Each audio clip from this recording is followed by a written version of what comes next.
O Desejado de Todas as Nações, capítulo 40. O milagre da multiplicação de pães tocou a todos naquela imensa multidão. Aquele ato trouxe a certeza para as pessoas. Esse é o libertador. Esse vai quebrar o poder dos odiados romanos. Esse pode curar os soldados feridos em batalha. E o exército inteiro, se tiver falta de alimento, ele vai suprir com essa multiplicação de pães. Então eles concordaram em tomá-lo à força e proclamá-lo rei de Israel. E quem se uniu a isso? Os discípulos. Eles disseram, inclusive Jesus é descendente direto de Davi. O trono pertence a ele, inclusive por direito hereditário. Olha o que eles estavam fazendo. Jesus viu o que estava acontecendo e sabia qual seria o resultado. Seria violência e revolta. Em seguida, isso atrapalharia a obra do reino espiritual. Cristo então devia deter aquele movimento imediatamente. Jesus então chamou seus discípulos e deu a ordem: voltem para Cafarnaum, eu não vou com vocês. Eles protestaram, mas Jesus agora falou com uma autoridade que eles nunca haviam visto. Eles não tiveram opção, tiveram que entrar no barco. Jesus então ordenou que a multidão se dispersasse. Sua atitude foi tão decidida que eles não ousaram desobedecer.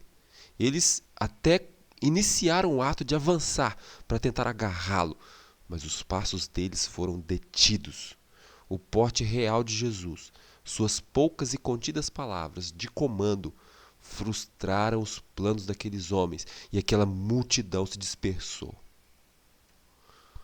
Por horas, então, Jesus subiu ao monte e orou, pedindo poder para que as pessoas entendessem o caráter de sua missão e para que Satanás não cegasse o entendimento deles, nem distorcesse a maneira deles verem as coisas.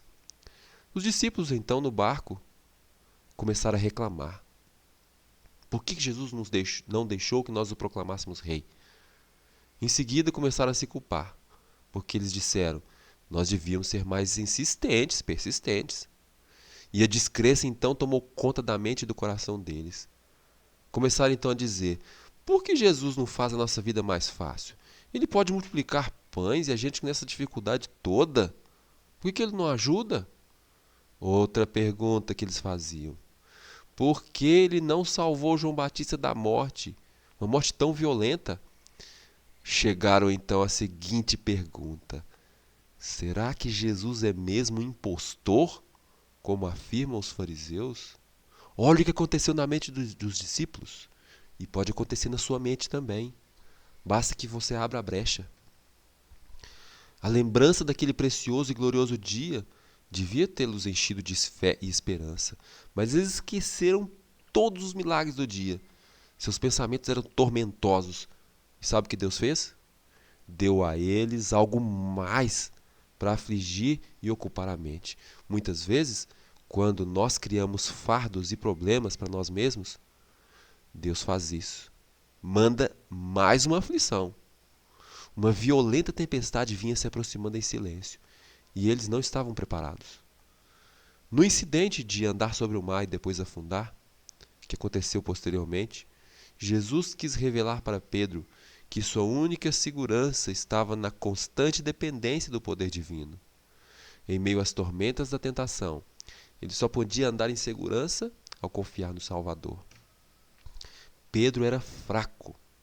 Se ele tivesse aprendido a lição, naquela experiência do lago, ele não teria fracassado quando teve de encarar a grande prova. Dia após dia, Deus nos instrui, por meio das coisas que acontecem todos os dias, das coisas que vão acontecer hoje. Ele está nos instruindo. Ele nos prepara para desempenhar a parte que nos cabe no cenário mais amplo, ao qual sua sabedoria os indicou. No entanto, como Pedro muitas vezes não aprendemos a lição. Nós somos fracos, assim como Pedro também era. Satanás, por outro lado, está planejando se aproveitar de nossos defeitos herdados e cultivados. Somente podemos andar em segurança se percebermos nossas fraquezas e olharmos fixamente para Jesus.